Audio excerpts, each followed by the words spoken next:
Retro anime. How did we find it? How does it hold up?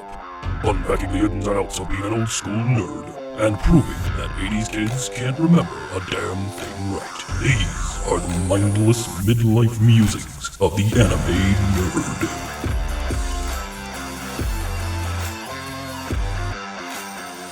Welcome to Mindless Midlife Musings of the Anime Nerd. I'm Rick, and I'm joined by the rest of our panel, Vic, Brian, and Lynette. Hello, everyone.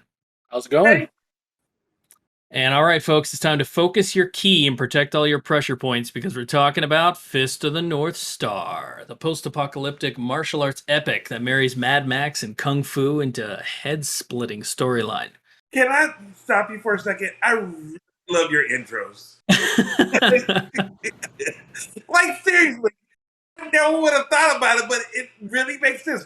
Mad Max and Kung Fu. Holy It's man, the second this started with the narration, okay, so let's get into that. So the version I watched was the streamlined 1991 US release. It's the version I had on my system.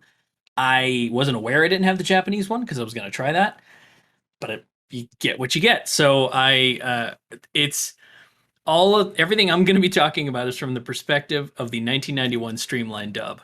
My apologies. I had to stop you for that, but please continue with your intro. It really. I'm sorry. It's all good. So the history of Fist of the North Star it's a Japanese manga series written by Buronson, that's his pen name, and illustrated by Tetsuo Hara. The anime film is based on a series that was produced by Toei Animation, which premiered in Japan. Well, the series premiered in 1984.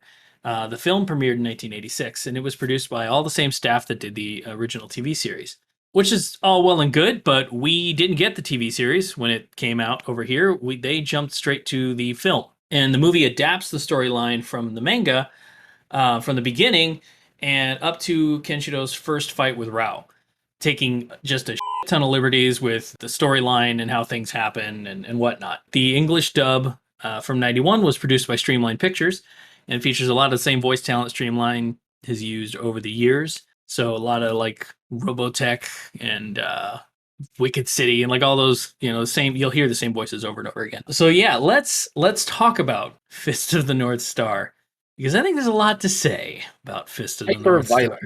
We can all sum it up by, if we do right now, we should all channel our inner kin and see what we all sound like doing that. I don't. We do. Just that, wah. I just have to do it. That's it. That's all he says is wah. That's it. All right. Okay. Vic, your turn. Oh, no, you suggested it. You go next. Oh, I got this. It's.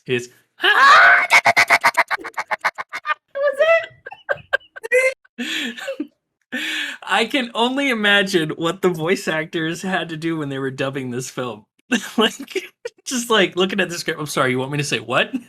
What am I doing? It says wah ta ta ta ta ta ta ta ta ta. No, you got to do it in a high pitch. Wah ta ta ta ta ta. Faster. Wah ta ta ta ta ta ta. If there is, Oh my God. if there is one line of dialogue, it's that. Andrea's going to love that part. I know Andrea's going to love that part. Oh my God. I cannot wait to hear her on that part. Oh yeah, when she's captioning this episode, she's gonna be like, "You guys." It'll just be captioned as Ken sounds. I never realized she actually captions us.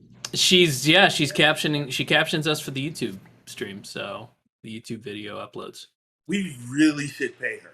I feel like we should pay her. Yeah, I know. So you know what, listeners, you should donate to support the podcast so I can pay her because she deserves it. Just, look. She's going to have to translate Rick doing this one more time. Oh, Yeah. you mean?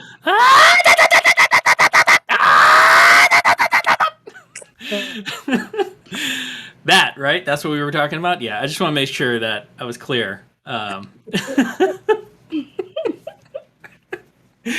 So, this movie, I give it a lot of credit because for 1986 when it came out, they drew the shit out of this.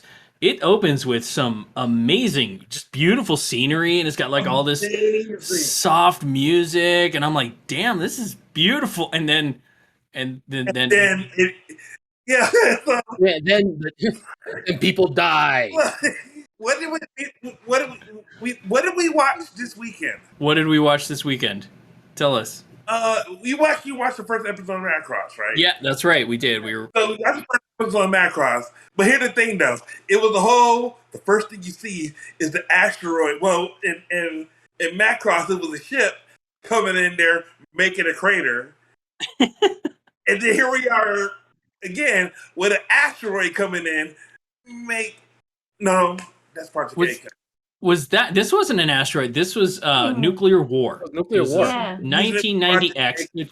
It's my favorite thing is when stories do this. 1990X. They can't just declare a year exactly. It's sometime in the 90s we fucked shit up. And then it's beautiful scenery, and then all of a sudden nuclear war. Eyes are popping out of faces, and people are running while they're melting. It was People just melting. Did y'all see the picture in there when they had so basically all the dead bodies? Yeah. And they had the skeleton adult holding the skeleton child. Mhm. And the spirits going out. Yeah. I was like, you assholes. Oh yeah, they were not pulling punches. And I feel like that was your warning shot. That was like, this is where we're going. So you're not into it, leave the theater. Can't handle eyeballs popping out of faces. Yeah. Then this isn't for you, because woof. So then there's more narration from what I can only say is epic kung fu guy, because his voice was so, in the world is in and power is corrupt. And I'm like, damn. Oh, they brought the narrator guy. You know what it felt like? It felt like Conan the Barbarian. Right, yeah. Except that was Mako, and Mako's awesome. Shout out to Mako. That's my dude. Yeah, and if Mako were still alive, he would be required to narrate everything. But yeah, so I honestly, my note was, as he was talking, is what the fuck is this dude talking about? Because I honestly was not following. It's just talking about power and balance, and I'm like, all right, cool. What he was trying to talk about was saying that when he started speaking about the yin and the yang, right?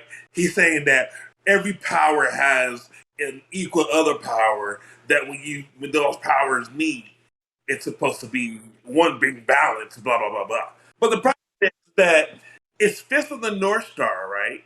Mm-hmm. So you're expecting to see his equal in the South Star, and then you'll see the East Star fighting the West Star. Something like that. That's what you would expect. That's what we thought. Did anybody see any other points of the compass? So no, well, the Southwest. there were 4 brothers.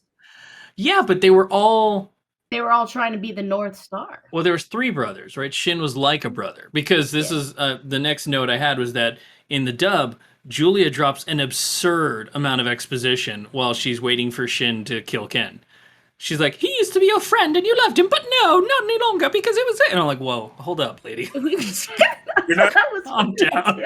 They gave us backstory because we didn't have the original series. Right. So they had to make Julia do this huge exposition dump. And I'm just like, nobody talks like this when their friend is getting poked to death. Like, that's just not.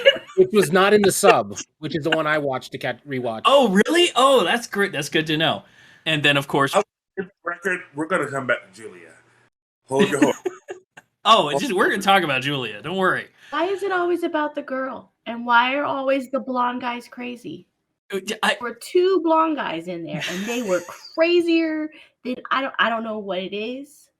Speaking of blondes, I have a point of contention to have here. Vic had me start watching this Legend of the Dark King Rao spin-off series. It's like a prequel to this, but stars Rao. It's like his perspective. It's Rao's rise to power. Yeah, whatever. And it sucks. But the point is that in that he's blonde, and in this he is very clearly brunette. I want to know, which one is it? What? He is a perfect example of, if you make that face, it's gonna get stuck like that, because it's like permanent constipation face. He had that whole time. Like every single one of them. You know, it's like when you have a baby that's constipated and you know they're taking a dump in that diaper. That's the look that every single person has in this show, in this movie. Oh my gosh, you guys are on fire today. So the thing is, and you know what? I'm going to defend it. I liked the art style. Like, it looked like the manga. I was very impressed. For 1986, they made this look like a moving manga. So credit where credit's due. 3 foot tall, 4 heads and all. I think it's Julia. I think it's more about they were trying so hard to make it look like the manga that they were afraid to make the characters emote more. Like, I don't know. It just because. But yeah, because Rao, he just whole time, no matter what he was. And you know he meant business once he opened his eyes. Yes, right. Yeah, the whole time he's just like. Do you know who emoted more? You know what emoted more? The horse. Yes. Damn horse. Yo, first of all, I was so worried for that horse. I was terrified. I was like, hey, just get off so you can fight. So the horse can go and live its life.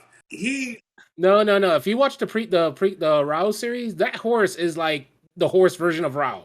Yeah, the horse is a Rao horse. In that series, the horse like fights Rao. It's some crazy shit. Dude, I told Vic when I started, I swear to God, if this horse fights Rao, I'm done. It fought Rao. That's all I'm saying. So I'm just saying, look, again, we hate doing homework. I know. You're not wrong. So there's so much of this, right? There's 2 TV series, there's multiple movies, there's spin-off series, there's the book series. I mean, there's so much. Video game. And multiple video games too, yeah. Yeah, video, yeah, absolutely. There's so much Fist of the North Star. So if you're not into it, then of course you're going to be missing a bunch of stuff. We didn't have a choice, right? 1991, this dropped. I picked it up. I think it was local Blockbuster Video when I picked this one up. And that's all you had. I didn't even know there was anything more to this. I didn't know until I was researching for this show that the TV series came first. I thought the movie was where it was at. To learn how much of this exists and how big it became was very interesting to me. But yeah, so there's not assigning homework here. There's no reason for you. If the movie didn't do it for you, you are not going to get more out of the other stuff because it's more of the same. Pretty much. Even the most recent prequel series, which was a couple of years ago, what was it? Fist of the Blue Sky, which was a total prequel, like pre-war series. And that guy's like he's Fist of the Northwest, 32 latitude. Yeah, this was like, it takes place in Hong Kong, and the guy's name is also Ken Shiro. Well, it's like, yeah. I really wish you guys could see our face when they're saying this. Eventually, technology will be able to show you guys our face, or we'll get it enough. But there was a collective. You gotta be kidding me. Yeah. They keep churning this stuff out, and that's, again, if this is your jam, good on you because you got plenty of it to watch. And when I was a teenager, well, preteen, and this dropped, I was into it. No, I was a teenager when this dropped. Yeah, so when I was a teenager and this came out, of course I was into it. I was reading comic books and watching all the other shit, and this comes out, and this dude's literally poking holes in a guy with his finger like he's a piece of paper mache. I was, damn, this is hardcore. The hand swipe. Right? Hand swipe. Man. Raise my boy. The lines that cut people in half. Yeah. You have to. I am a firm believer that Ken skipped leg day. Yes. I have to say that is the one moment where I was hoping that Ken would get beat up when Ray was fighting, and you could hear the music. It's really intense, and the dude is just like, "I'm off for a stroll. I don't know what's happening. I'm just gonna walk." Yeah, I'm just. Hey, you say Ken looks like he skipped leg day, but he walked everywhere, and he only ran once in the entire movie. Yes, that's what I mean. The dude walked through buildings 20 minutes in. I was like saying that there was a clear difference in quality between their shirts and their pants. Yeah, because the shirts was the shirts are designed to destroy themselves, you know. The shirts are Kmart material, on warm-up. and he paid a premium for the jeans. They and not one hole in the jeans or nothing. They look like slacks. They shop at the same store as Bruce Banner. They were meant for business. They were women's slacks. I think I saw pleats in them. I could have sworn that there was pleats. So this movie has a lot of, I want to call them narrative issues, but I think it's better to say coherency issues. Kenshiro gets the Big Dipper carved into his chest and then gets tossed into a ravine. And then they drop rocks on him into a ravine. And any normal person would be dead, but he is, of course, the Fist of the North Star. And when he comes back, he's like a stone golem. Why? He took a dirt nap. I don't know. Okay, so I mean, but I mean that's what I'm talking about. Like narratively, they never touch on that he's a stone golem walking through buildings, and when the stone sheds off him, dude's got a cloak. Right. Did he get the cloak on his way down, and then the rock buried him, or did he electively get the cloak and then encase himself in rock? Like, is there really no? He used his chi to turn the dirt into fabric and made his cloak. There's really like just no explanation for this. And there wasn't in the sub either. It could have been cool, but no, he's just walking in a building, like drops on him, and he just keeps walking, and I'm like, damn. Maybe it's just because he was walking. You know, he's walking It's just through that much rain, dirt collected on him. you know, sand, because he doesn't know how to run. So Yeah, it's just very like, true. He doesn't learn that skill until the last act. You're talking about basically we're talking about the problem with debris. Right. Last act. Here's the thing that gets me, right? These guys are fighting, and they're fighting so hard, they make a trench. And the trench is easily 20 feet deep, right? Right. If not more. If not more. And we are being extremely conservative by saying this. What I'm trying to say is this. They make a huge crater that a little girl is able to say, wait up. She's not looking down. She's looking right at them. And then somehow the next scene, she's right there. Yeah. Hey, you don't know. Someone could have thrown her over the trench. So, I mean, that's, again, it's a consistency issue. Well, they did have like the tornado thing, right? Wasn't it like Julia running towards her, and then all of a sudden, I don't know if I just blinked wrong because she was running, and then she floated, and then she was gone, and I have no idea what. I was like, did I blink? Did I black out and miss a fight No, part? she just disappeared. She just faded from existence. Look, I had to call Rick last night because I'm like, what the heck is Julia? So let's talk about it. Let's talk about the ending, because obviously it's the thing that's really just kind of sitting with us all. What the fuck happened to Julia?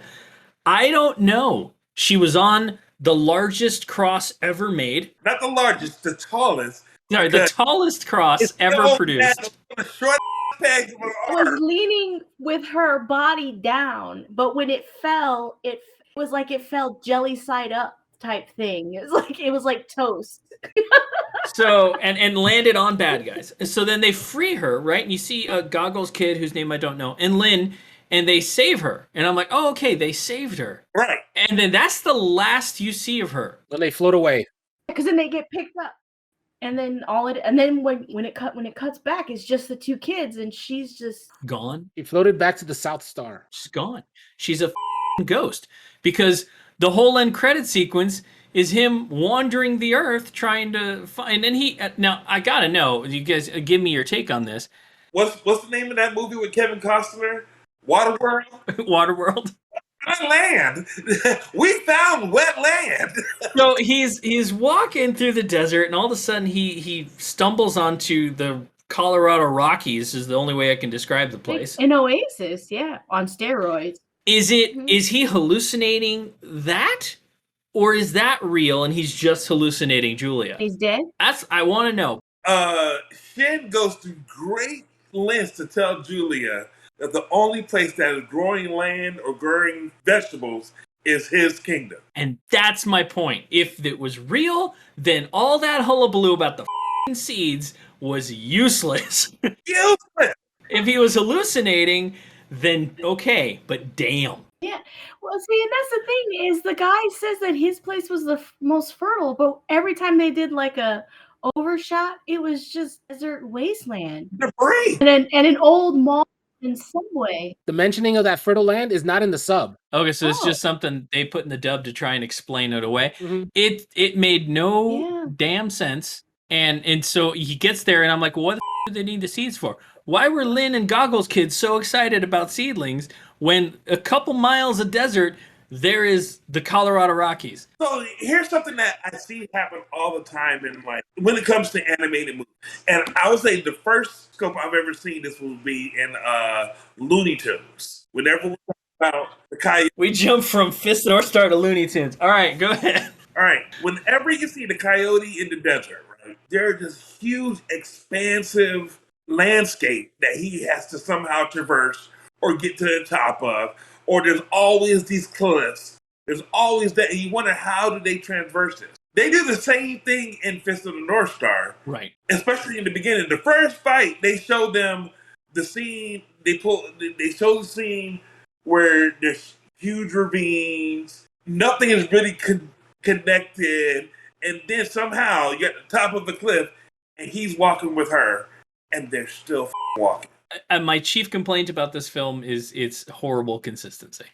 And I want to forgive things, cartoon physics and stuff, but there's just some of it you're just like, come on, man, like what's going on? And I know we're harping on this a lot as a negative. The action sequences are fun, at least funny. I give them that. 10-foot dude, the 10-foot dude who turns into steel, and then the guy waves his hand and he goes, "I don't believe in magic," and I'm like, dude, you just turned into steel. Right. Which before. Mindless Musing, I loved this bit, is that is Destro. The voice of that dude in the English dub is Destro, or Uncle Carl, or the Shredder, James Avery. No! Yeah, he's the voice of that metal dude. I don't know what the character's name is in Fist of the North Star. So that's James Avery? Yeah, I thought it was. If you go back and listen to the old streamlined dub, it's Uncle Carl is that guy. Uncle Phil. Uncle Phil. Sorry, Jesus Christ, got turned in my geek card. Uncle Phil. At the very least, 90s card. We'll say 90s. Oh, fair enough. Uncle Phil. Hey, I got Destro and Shredder, so give me that. You did? Yeah, Uncle Phil is Uncle Phil. Is James Avery, which I thought was great. That was the Easter egg I was happy to catch. As soon as I heard his voice, I was like, oh. But yeah, you're right, right? Like, come on, man. Like he was like, watch, and he goes, turns into like a 10-foot steel monster. And then The magic, he's a mutant. And then the dude waves his hand and he's like, "What are you doing? I don't believe in magic." And I'm like, what? Yeah. Rouse force push. That was crazy. And that's all Rao did. For the whole movie, that's the worst thing Rao did until the last fight was just force push people. Like, you're not worth my effort. Oh no, his sensei. His father? Was that his father? Well, in the sub, it said it was his father. I'm calling him Goken. I thought that was pretty cool how they revealed that he had died. I'm like, okay. He set him back down. He's meditating. And then you see a trail of blood. I'm like, oh, that's cold-blooded. He just passed a kidney stone. I thought it was pretty cool how he caught the heads. He just caught the heads. One was smiling, one was grimacing, and then he just went boom with his arms. And Vic mentioned it. He described it as, I think it's an apropos description, is the manliest cartoon ever. mm-hmm. Well, I know for the longest time, if you search YouTube for the manliest anime ever, it was like the Kenshiro entrance, when he walks through, when he's the stone golem and he's walking through things. It's like the longest on YouTube, that was like listed as the manliest anime ever. This whole movie it's an 80s hair metal album cover. That's this whole movie. You're killing me with these descriptions. Yes, and you know what? In Japanese, it absolutely is a hair metal album cover. There's only like one song in this whole in the English dub, and it's when Ray's gonna fight Rao, and it kicks in that. I'm like, oh shit! They brought the hair metal. Yeah, and I thought that was when I thought Ken was gonna start running, but no, it's like it's really intense music, and he's just like doop be doo. Like a 70s and 80s like horror film antagonist, it's like Freddy or not Freddy, but like Jason. It's like, I'm gonna get there and I'm gonna kill you, but it's gonna take me like 45 minutes to get there. So just wait. Yeah, it'll be fine. Make stupid decisions and just wait for me. They did Ray wrong. That's all I'm saying. Yes, they The guy really could did. slice with his damn fingernails, and Yes. He slices, he dices, he gets smacked up. it was cool. And then Rao just poke, Hey. and he's done. Acupuncture from hell. Punk. Oh, poor Ray. Poor Ray. I do have to say, it was a little over an hour of figuring out how many times you can punch someone before their head exploded. So, So, Right pressure point, it's once. Like, honestly, I felt like it was like over the top acne the way that you were exploding. Like, don't squeeze the zit. Oh. it was so focused the way the headshots came out. It's fascinating that they apparently extensively studied human anatomy to make these gore scenes. Like they were, Really? yeah, apparently. They didn't get the body right at all. a lot of intestines. There's as far as like the way the characters are illustrated, I'm like, that's not what biceps look like. The whole movie, but The legs on them were so. I know. But when they cut to the shot where was the inside of what Joggy's head, like and they show like all the brain matter and the neural systems and like that's the kind of stuff I'm talking about. Which is Joggy's a whole other ball of crazy. Ball of crazy is so mild. Joggies. My notes I wrote were Joggy needs an oxygen machine or something. Mhm. This homeboy sounds like Dark Helmet at the end of a hallway. But then for a guy with severe respiratory issues, the motherfucker can monologue like he's got all the time in the world. He doesn't shut up. And run, and jump. Believe it or not, Joggy is still cut. Right? He's horribly his lung capacity, but man's got 25 pack. His 12-pack has 12 packs. I think Kenshiro's hit just made him delusional. Is when he's monologuing about how I'm the real Fist of the North Star and all this. I'm like, dude, denial is not just a river in Egypt, man. You need to stop. Yo, he was handedly beat the entire time. The entire time. I don't think he got one good lick at all. No, he didn't. It was, and he he's the guy can't breathe, and then he's busting out Ken's thing, and I'm like, this ain't gonna go well for you. And Ends up almost shooting himself. poor Joggy, he just wanted to be loved, man. He just wanted to be the Fist. Why does everybody want to be the Fist so bad? It clearly sucks. Look what happened with Shin. It is not a fun time.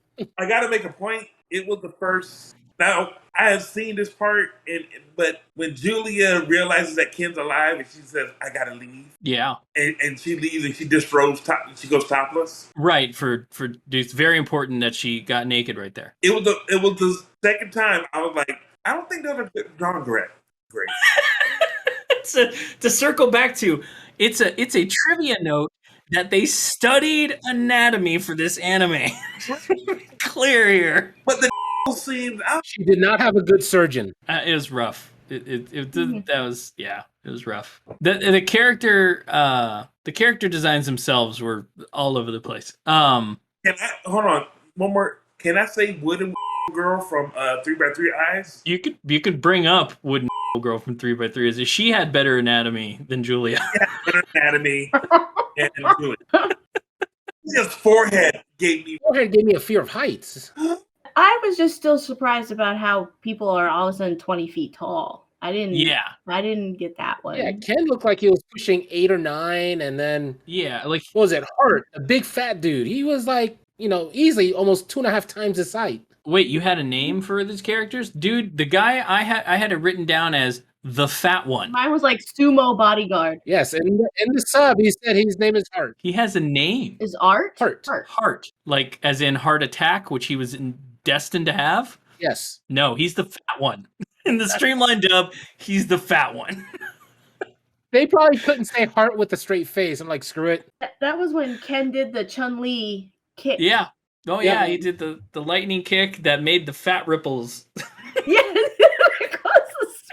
I was like, is that his belly button? And then he just pushes it together. And he just pushes his belly button together. come on, Gordon Ramsay. He did. It was swirling, and the guy just goes, "This isn't going to hurt me," and then pushes his belly back together. I was like, Pushed it back together. Oh my god, he had to. He didn't just push it together. He was smushing it and molding it back into a belly. Damn, his Heart. name is Heart. I just want to circle back again to the note. Real anatomy was studied to depict the gory explosions.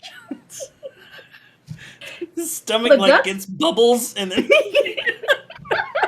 Well, the guts were at least kind of accurate. yeah, I mean, intestines and brain matter and all Well, that. we don't know about the brain matter because of the heavy, low quality editing on those. So yeah, there's something I wanted to ask about that, and Vic, you beat me to the punch on this, and when we were talking off tape, was that I assumed that it was maybe Streamline Pictures that edited and stylized the violence to sort of mask the goriness as much as they could, but you're saying it wasn't.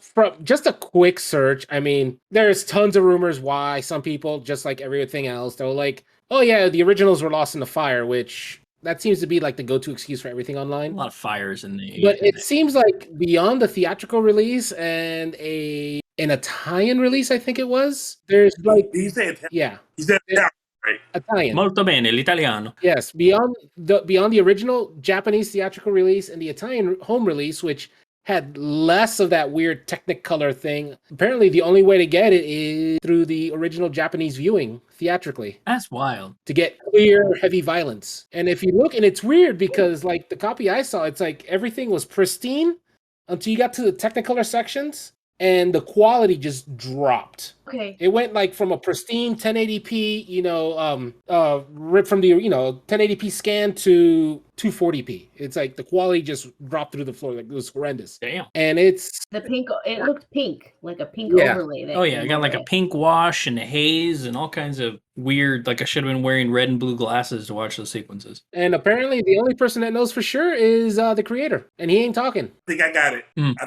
think I have it. Fist of the North Star is to show your work of Japanese anime. Is the what work? To show your work. Yeah. So when you're doing math, right, and you're a kid, if you knew the answer, you couldn't just write the answer. You actually had to do the whole long division and get to the answer, right? Fist of the North Star said, F that. I know the answer, and I'm just going to show you everything that happens. That I'm going to give you the answer for everything. So, you're already dead. The entire movie is them saying this happened and then happened afterwards. Omae wa mou shindeiru. Mhm. Infamous meme Mm-hmm. birthed from this very series. Yeah, the "You're Already Dead," which is, I mean, it's pretty cool. Gotta admit, come on, it's pretty tight. You didn't see no contusions in there. He punched him one time in the head, and the head goes. They did not show the work at all. No, they didn't need There's to. some They other just, times he's walking around and he's just smacking people left and right, and they're flying miles away. I love With their heads exploding. that though. He's walking and he's just like the most casual, like he's doggy paddling through the water. Just nope. What's get funny away. is that in the Genesis game, and I think also the Master System game, you do the exact same thing. You're just walking around. You hit someone, you hit them one way, they just fly off screen. They're gone. You hit them another way, they just explode. And here's my thought on this. I would only need to see that one time, and I would never get near that person ever. You just there's a dozen dudes walking up on him. He's just like head pop, stomach explosion, chest bullet, and they keep coming up. Dude, the first guy would have dropped him like, yeah, I gotta go. I quit. I'm sorry, I'm out. Yes, Ken is punching people like he's a beginner at Taibo. Yes. There's no skill. There's Just no aggression. It's like I'm just learning Taibo. Boom. phoning it in. Everyone is just in the way. Got more Tai Chi. It's phoning it in. I've seen more effort smacking mosquitoes. It's like trying to watch a Valley Girl do kung fu, just phoning in it, Right. Yeah. and everybody's dying, and everybody keeps coming. It's gloriously silly. I do have to say, I do like how the steel one exploded. That was Oh, kinda with cool. the shatter and then pieces. that Yeah, was cool. pieces. He like shatters, and then like little chunks of him start popping up, and I was like, oh, that's it. It looks the epidermis. Like they like every layer of skin in there. Yeah, and then his stomach, parts of his stomach. It was cool. That was cool. Credit where credit's due. That I really think about this. This was the first time I ever, when it came to post-apocalyptic worlds. It's one of the first times I ever thought about what happens with insurance companies. We had so much property damage. We had so much body damage. These insurance, they should have been. Who was the PCP during these times? I mean, it's right. So every post-apocalyptic world has the same shtick, right? All the plants are dead. It's a desert. The buildings are all abandoned because They're abandoned. They're still standing until somebody walks by it. yeah. And in this anime, somebody could have sneezed and the building would have exploded. Well, definitely, if Ken or Rao sneezed, then for sure they would have exploded. You're not wrong, but it's the whole post-apocalyptic. It's Mad Max, right? Or it's I don't know every other one. I can't think of any other ones right now, but it's always that. There's no when they go full desert post-apocalypse, it's always like this. Honestly, I wouldn't have been surprised if Mad Max was in this. He could have rolled. Where did the lightning come from? Whose lightning? Static electricity. The lightning is not even from them. I don't see not one raindrop. Oh, you mean in the big fight? What's their aura? Yeah, that's just like their key, like creating atmospheric events because he's like the North Star. So the lightning came from the North Star. No, the lightning is his power is so immense. It was their aura. It was a physical manifestation that they each see themselves. Yeah, so everyone else just saw two dudes standing there. No, two dudes floating, one of them with his horse.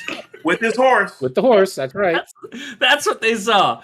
That's what it is, right? It's their key. It's their the external application of their energy. See, this is the part that gets me, right? But again, they don't explain it, so go ahead. My key is powerful enough to make lightning at least a good half a block away from me. But I can't use that same key to stop the hemorrhaging that is coming from every orifice in my body. Every pore in my body. Jackie did that. He poked holes in himself because part of his head was pulsating, so he like poked a hole in his arm because it was about to explode. Yeah, and then he used like a metal cage to keep it. I'm talking about the blood fountains. or I'm talking about the fact that he's punching.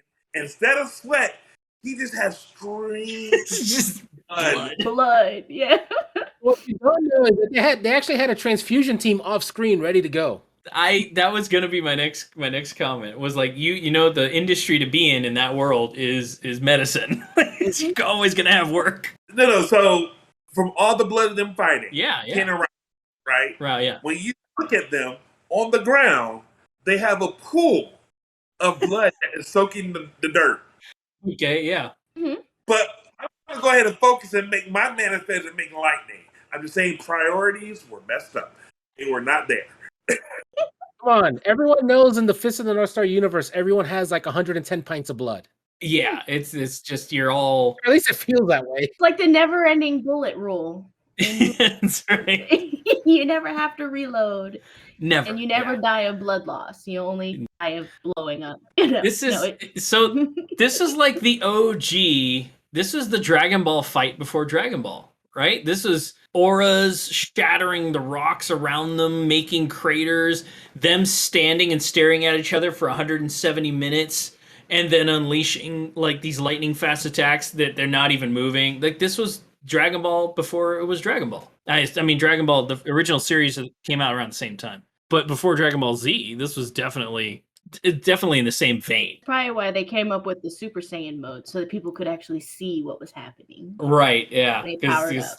The shirt ripping and the... they had to go with the full Super Saiyan. See, that's another business. A tailor would have made a killing back then too. But only for a handful of clients, because everybody else wore the same indestructible pants. Yeah, but they'd have to constantly do shirts and jackets. And okay, speaking of clothes, what was it with the Thunderdome guys robbing the people who were wearing loafers and coats, jackets? Right. I mean, because that's what's gonna be. That's the style, That's in. post-apocalyptic style. Are you talking about Thunderdome Z guys or just the Thunderdome The guys? Thunderdome guys that just rolled up. Yeah. Just the guys in the very beginning of the movie where you have those. Well, that's because we had two different sets of Thunderdomes. Yes, Oh, that's yeah, true. we There were had the two Z instances of people being complete a-holes. There was the first ones that were chasing Goggles and Lynn, and then there's the other group later on that were gonna crush her. Like, I'll crush her, like no big deal. And that's what you got your first Omae wa mo shindeiru. The first 20-foot guy. the first 20-foot guy. Yeah, the first guy that grew to 20, 25 feet in frames, just a matter of frames. See, that's why nuclear war is bad. Well, so that was People grow that taller. was what I told myself. Again, not something they explained, but is what I told myself was like, okay, clearly after the nuclear fallout, like people evolved and some of them are just giants now, and that's just how it worked out. But they never tell you that. They're just this guy is huge. They never go for time has passed. Like Brian said, they never show their damn work. So there's something else I gotta say is that Lynn is a friend, and you should never hang out with that little girl because Rao and Kenshiro are killing each other for the entire third act of the movie, and until Ken is down and completely dead to the world, then Lynn's like, "Oh, you should stop. You really don't need to fight." And Ken's all like, "You could have got here 5 minutes ago." Or Ray when they're fighting with Ray. Because Ken doesn't run until Lynn screams. Ray's getting his butt whipped. More importantly, Rao's like, "You're right." Like, yes, little girl, you are correct. Pat, pat, pat. Rao agrees with her like that. As a matter of fact, you're right. I shouldn't keep beating the shit out of my brother. He has a yo. It was by far the most. Is it because she was glowing? I have to think that she like roofied them or something. Like I am sure that there is a Blood loss. story to be had there, but I'm not doing the homework, and they didn't show the Can I? work. Can I? I know the answer of this, and I know what it is. You guys are going to be furious at me when I say it. It was basically white privilege.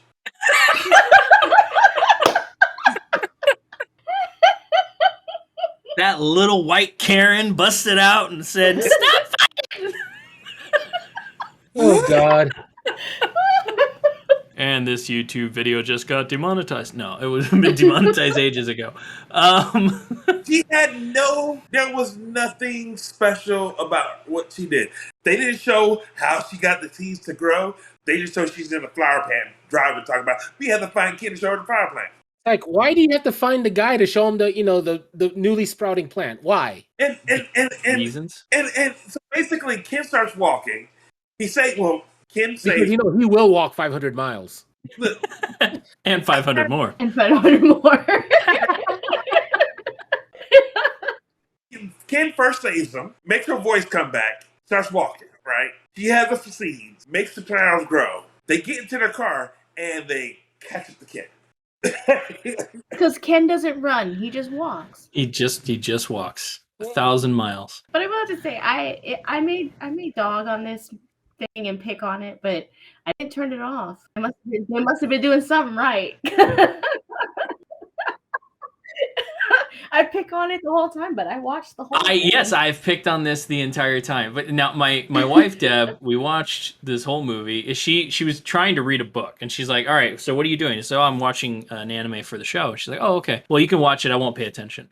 So she's trying to read a book, and I swear that she must have stopped because by the end of the movie, I didn't even look at it. At the end of the movie, I just heard her go, "This movie was f***ing stupid." Look, at the end of the movie, Angel was talking to me. Angel was looking at me. She didn't say nothing, but I was looking at her like, I must have missed something. I must have missed something. And then it just unloaded. Like, where did all this shit happen? Where did they come from? It is it's a bad movie, but it is firmly in the so bad it's good category to me, because Like it's definitely like the epitome of a cheesy 80s, violent action movie. it is absolutely every cliche you could think about. But What it is, I wanted to watch it. Movie with Patrick Swayze. Have you seen that movie? There's a movie in Patrick Swayze, Steel Dawn. Yeah. Red Dawn? You know about Red Dawn? I read Dawn. Okay. Steel Dawn. All right. Steel Dawn. I probably haven't seen it. Steel Dawn in the anime world. To me, this was like Roadhouse if it were a Japanese kung fu. Because the absurdity. And that's why it's Steel Dawn. Because Steel Dawn is Roadhouse. There you go. It's a post-apocalyptic world. Well done, Brian. Nice. Well done. Bravo. Oh, this is Steel Dawn. Yeah, this is Steel Dawn. I bow to your reference superiority on this one. I'm so proud of myself right now. I bow to you. You deserve this, Ryan. You want a mindless musing? I thought this was great. Is Vampire Hunter D is in this. He has a cameo. It's an Easter egg. He's in the audience when they're showing the flower and Rao's bearded henchman is like about, there's no flowers allowed in Rao's kingdom. And they cut away to the group of people, and D is back there. No lie. The hat, the little brooch on it, the hair, it's D. And he's standing. I have to watch that part. I thought that was cool as shit. And then it made me think of the question I'm about to ask is would D survive in this world? Well, I mean, there's an endless supply of blood, so it's really no right? problem. I mean, they're leaving it all over the place. I mean, One Punch Ken, he just sits around and there you go. just have a visual of Ken exploding a guy and D like running out and licking the floor for 20 minutes. Like a damn cat. Or just holding out a cup because it was all spraying everywhere. Would like a cat though? Would he do there? Would he sit there? I thought it was so fun that D was in the background, and I thought, man, this is I would love to have seen D in this world, like as an active character. We now know that D is a part of Fist of the North Star. Well, it's and D's whole story is a post-apocalyptic world. Just saying. Oh, damn it! You know what you have to watch next one. We'll get there. I got another stupid mindless musing. So there's this scene where you've been rocking them. Ray and this one's not fun. It's just dumb. Ray and the kids are sitting around eating dinner, and they're on a campfire, and they got this roast, and it's like perfectly sliced. And I just thought, I bet Ray did that.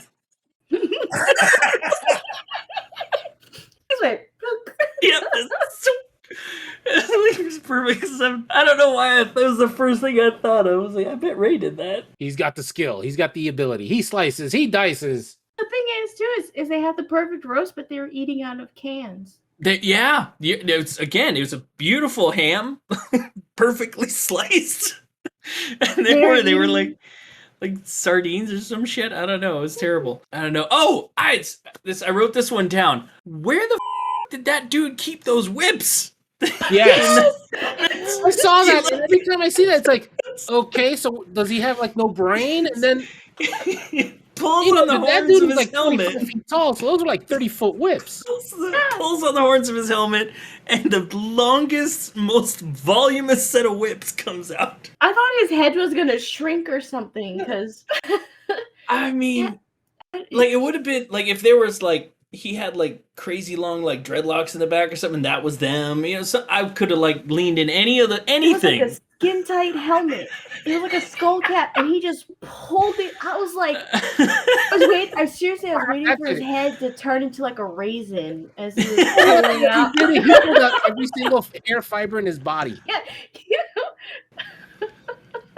This anime is so metal. It's just crazy. It's like the guys did 12 lines of coke, listened to hair metal, and said, "I'm gonna write an anime."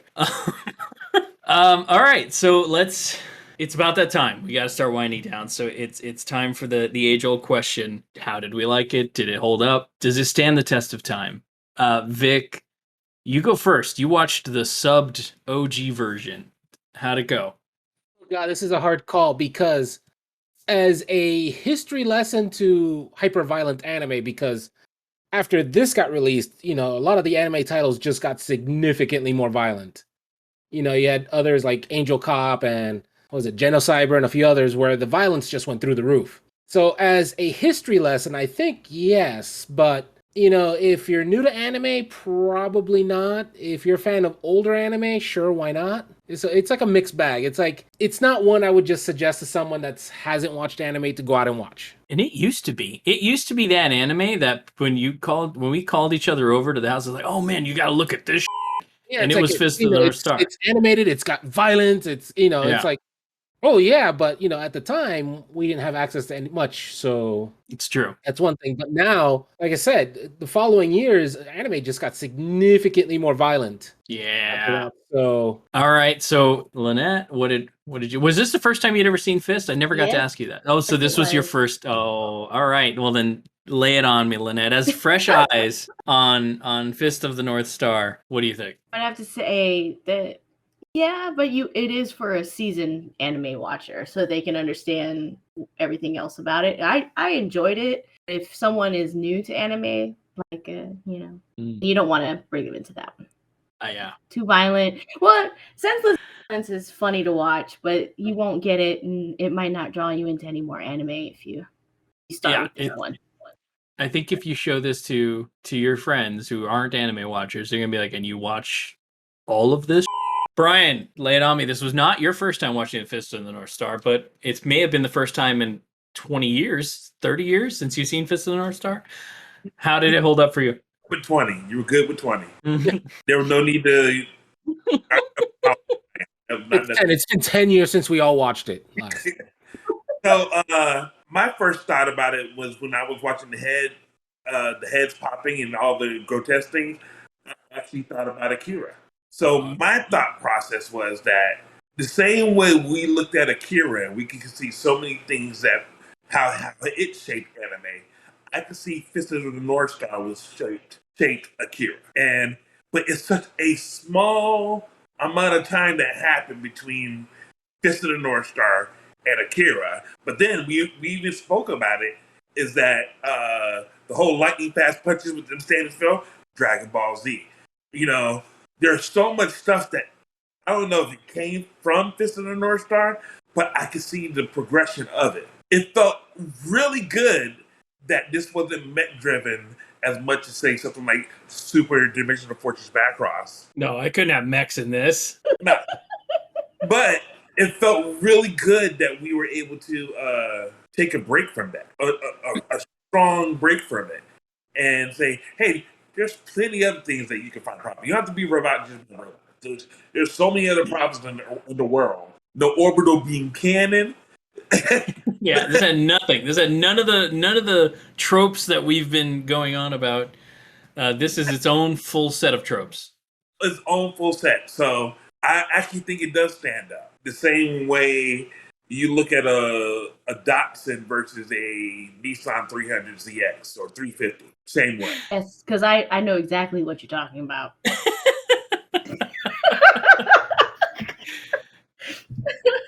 I'm gonna piggyback on your answer, man. I do. I think it holds up again. And agree with Lynette and Vic in that it's a sense of a seasoned anime viewer, somebody who wants to look into the roots of the format and see kind of what blossomed all of these other things. And Fist is up there with Akira for the things it inspired.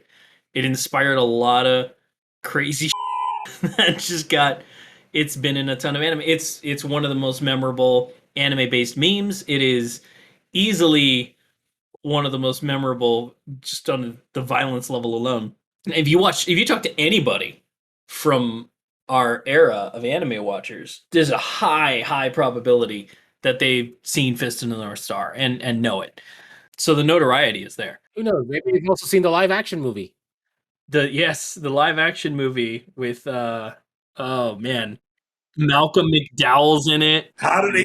You said who's There's in a it? live action of this? Malcolm McDowell is in it as the master, Gary, the lead, the Ryakan guy, and Gary Niels, the martial artist actor guy, like fantastic martial artist.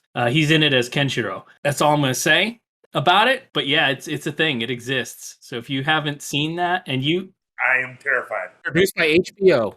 Yeah, it was released by. I watched it when it aired because it came out in like I think '95 or something like that. And when it dropped, I was like, oh my god, they're gonna do a Fist in like a live action movie of this. And I saw that it had Gary in it, who I like. Yeah, I like his work again as a martial artist. And I'm like, all right, I got to see how bad this goes. And it was everything I expected. That's all I can say. So yeah, look that one up. You want to? I'm so terrified. It's. You should be. Oh my It's- gosh, yes. Yeah, it's something. Yeah, I'll see if I can't find that for you guys. If you want to have, you know what, that's a get drunk and watch it, because that's probably the only way you can really get into it. That's a watch together. Watch together. Fist of the North Star, not necessarily something that holds up, but definitely something that should be visited maybe by people who are interested in the roots of anime as a genre and you know where a lot of this stuff comes from. It's definitely one of those, I think, that should be picked up. I think that's going to be our show for today, right? Until next time, everyone, keep calm and Omae wa mo shindeiru. You've just been privy to the mindless midlife musings of the anime nerd, presented by Geek Grotto. Follow the podcast on Twitter at Geek Grotto. For show notes and corrections, or for general geeky fun, you can visit our website at geek-grotto.com. If you would like to sponsor the show, you can do so on the podcast's Red Circle host site, redcircle.com/shows/MMMAN. If you're listening to us on your favorite podcast app, please like, follow, and subscribe.